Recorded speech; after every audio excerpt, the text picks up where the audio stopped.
criamos, então, depois dessa nosso intervalo, né, para instituir aí a sequência na dinâmica. Eu acho que a dinâmica, como nós tínhamos conversado, o nosso objetivo sempre do início, e até isso veio das próprias associadas, que era fazer uma discussão ampla, aberta, dinâmica muito simples, muito tranquila, sem burocracia, de vocês colocarem todas as dúvidas e a gente tentar ajudar na construção desses entendimentos, né?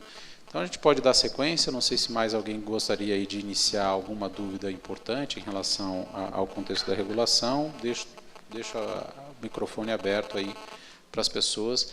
Eu vou pedir licença para vocês, que eu tenho um voo para Brasília daqui a pouco, mas aí o Ricardo assume aí a coordenação da mesa, né?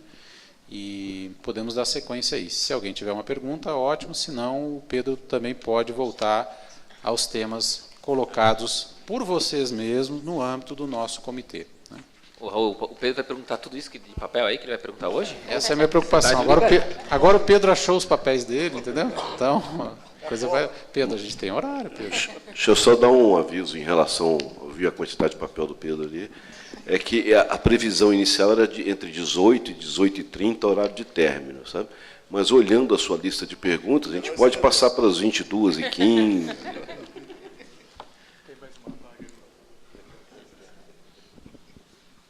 Pode iniciar aí, Pedro, se quiser. Quem gostaria de fazer uma pergunta?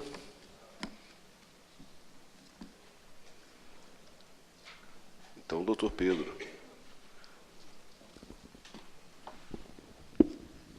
É uma pergunta ainda ligada também à questão da autorização. É uma pergunta que parece simples, né, mas também de uma forma bastante recorrente, algumas associadas manifestaram preocupação.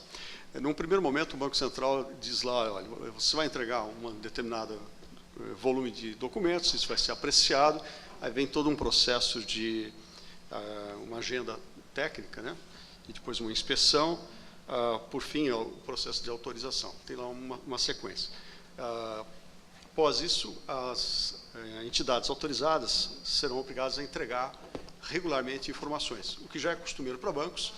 E aí houve um questionamento pontual em forma, né? Porque hoje, de novo, de uma forma particularizada, eu falo para aquelas instituições que não estão cadastradas no Banco Central, obviamente não têm acessos ao Sisbacen, né?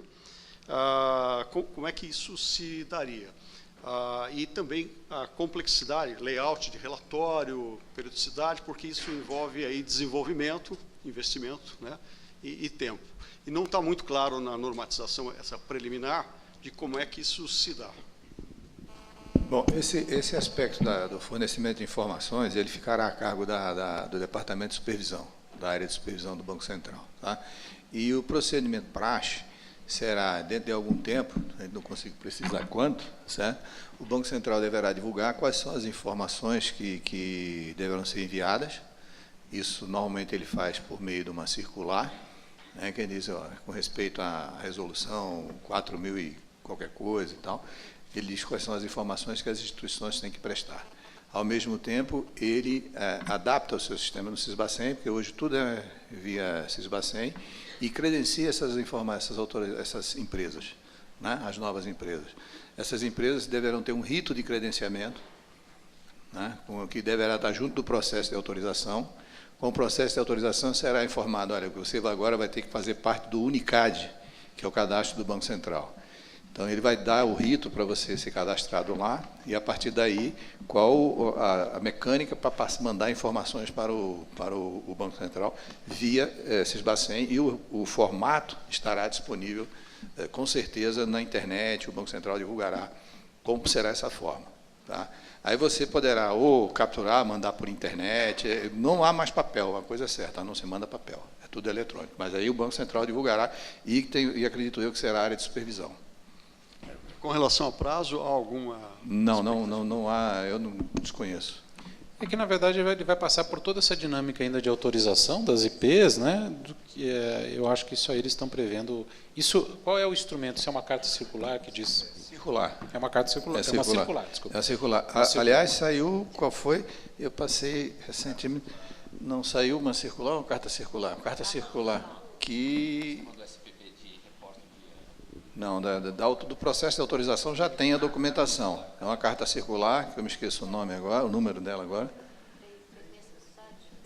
Saiu agora recentemente, que você já tem a documentação para download na própria internet, da documentação de autorização, do processo de autorização. Do mesmo princípio, na hora de prestar as informações que passaram a ser corriqueiras, tipo volume, como acesso ao CCS, sairá certamente uma nova carta circular. Tá? E, Radial, é até importante lembrar que mesmo instituições que não tenham autorização, algumas terão que prestar algumas informações. Sim, aquelas que estão dispensadas de autorização, mas aí elas terão que informar, isso será informado, acredito eu, que é o DEBAN, que é o departamento que cuida dessa área, e ele deverá divulgar a forma para a captura dessas informações. Agora, eu tenho uma pergunta na sequência aí. E o processo de prestação de informações para aquelas instituições que até o dia 5 estavam em operação, né, e não são instituições financeiras? Isso também o Banco Central vai ter que esclarecer, né? Ou ele já esclareceu? Não, ainda não. Mas eles começam a prestar informação quando autorizados pelo Banco Central. Então, ou seja, essa que seria a lógica, né? Então, se autorizar só daqui a um ano, só daqui a um ano que ele inicia o processo de prestação de informações? Sim, sim. Porque só a partir daí ele está considerado dentro do rol de instituições supervisionadas pelo Banco Central. Tá? Bom, eu vou seguindo aqui, se tiver alguma questão pontual. Uma outra pergunta bastante recorrente, foi até citado o COSIF, né? Para a instituição bancária, instituição financeira, isso é muito conhecido e ainda muito discutido, né? Quando a migração, por exemplo, de SPED, participei de alguns grupos de trabalho. Como é que o Banco Central entende essa transição? Porque os padrões contábeis hoje, né, usam o CPC, que é o padrão brasileiro, algumas entidades são obrigadas a usar o SGAAP, BRGAAP, e outras IFRS. Quer dizer, já tem uma sopa de letrinhas hoje complexa, e aí aparece o COSIF. E não há, fala muito, de uma forma muito superficial, é mandatório, foi até perguntado em alguns fóruns para o Banco Central, ele respondeu que sim, mas não disse bem o quê.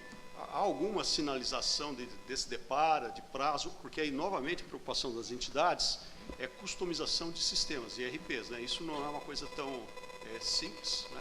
E, principalmente, uma coisa que a gente já discutiu, inclusive, no grupo de trabalho, alguns conceitos, né? Assim como a indústria produziu uma autorregulação na linha de tempo, existem alguns conceitos que estão firmes, né? Será que esses conceitos passarão pelo Banco Central? Ou seja, a gente vai ter que rediscuti-los com o Banco Central até para fazer essas apropriações contábeis. Pedro, eu aqui, nesse momento, quer dizer, eu não me sinto em condições de te dar essa resposta, porque eu não estou mais lá dentro, tá certo? Eu acho o assunto interessante, importante para caramba, mas acredito eu que o Banco Central deverá divulgar como é que se usa o COSIF para essas novas instituições, já que ele determinou, o DEOF determinou que essas instituições têm que seguir o COSIF. Mas seguir o quê? Como já foi dito, porque ela não se aplica 100%, porque não são instituições financeiras. Tá? Então, o que eu posso sugerir é pegar essa questão e levar de novo ao DEOF, né? Essa angústia que as empresas precisam saber como é que vão se organizar para poder obedecer o COSIF. Quais serão as orientações do Banco Central? Porque ele disse, tá, você vai observar o COSIF. E o COSIF tem 300 mil contas que não interessam para o negócio da indústria de cartões. Quais contas é que eles vão utilizar? Uma outra coisa que me chama a atenção é que, mesmo para bancos, você criou a conta a figura da conta pré-paga em banco. E essa figura não existe hoje no COSIF. O COSIF só tem a figura de contas de depósito à vista. Certo? Tem depósito a prazo, tem títulos, isso aí tudo está lá no COSIF, mas a conta com o nome conta pré-paga não existe. E ela tem um tratamento diferenciado. Né? Você sabe que, por exemplo, a instituição de pagamento tem que fazer 100% do recolhimento compulsório dela, e sim, tá, no começo, né? Eu estou passando lá no final, obrigado, Bruno. No final ele vai ter que recolher 100% dos recursos das contas pré-pagas às instituições de pagamento, os bancos não. Que essas contas pré-pagas nos bancos estarão embaixo de uma conta de depósito, não pode se confundir, certo? Que elas serão carregadas a partir de conta de depósito à vista, e a regra de compulsório de depósito à vista é outra separada. Eu não sei se você está falando a mesma coisa, mas eu não sou muito especialista em contas e COSIF, né? Porque fiz humanas, né? Mas o que o Banco Central disse é que o banco não tem direito a usar o título público do governo, ele só pode deixar no compulsório. Então, porque, isso, né? mas isso eu explico por quê. Já é uma dinâmica existente. Isso, exatamente. Porque o que aconteceria novamente aqui, se você Você tem a conta de depósito à vista num banco e a conta pré-paga é uma derivada daquela conta de depósito à vista, certo? Se o Banco Central permitisse que a conta de depósito, a conta pré-paga, tivesse uma dinâmica de aplicação de compulsório, como tem para a instituição de pagamento 100% em título público federal, o que haveria uma tendência? Os bancos drivarem, né? Negocião, né? A outra está fechada já, né, Raul? Vamos falar. Você haveria uma tendência de migração de todos os saldos das contas de depósito à vista para as contas pré-pagas, porque as contas de depósito à vista têm compulsório não remunerado. Ia virar o maior negócio do mundo. Do mundo.